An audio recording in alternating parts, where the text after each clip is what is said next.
شیخ عبدالحق محدث دہلوی فرماتے ہیں درود کتنا پڑھا جائے؟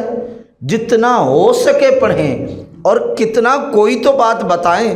تو انہوں نے کہا تمہاری زبان ہر وقت محمد عربی پہ درود سے تر رہنی چاہیے، محمد عربی پہ درود سے تر رہنی چاہیے۔ یہ انداز ہمیں ہمارے بزرگوں نے بتلایا ہے کہ کس انداز میں حضور کی ذات کے ساتھ محبتوں کا انداز اپنانا ہے، اظہار کرنا ہے، اور کس طرح حضور کی بارگاہ میں ہم نے ہدیہ عقیدت پیش کرنا ہے۔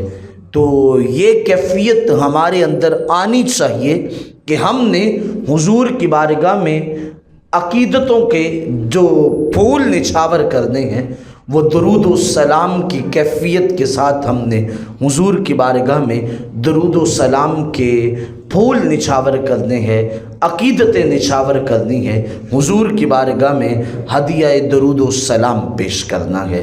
یہ ایام جو شروع ہو گئے اس ماہ کے، اس کا ہر دن، بلکہ میں تو یوں کہتا ہوں سال کوئی بھی ہو، مہینہ کوئی بھی ہو، دن کوئی بھی ہو، بندے کا انداز یہ ہونا چاہیے کہ بندہ اپنی زبان سے جب بھی کوئی کلمہ ادا کرے تو کوشش کرے وہ کلمہ بہترین یہی ہوگا کہ وہ محمد عربی پہ درود پڑھنے والا ہو جائے۔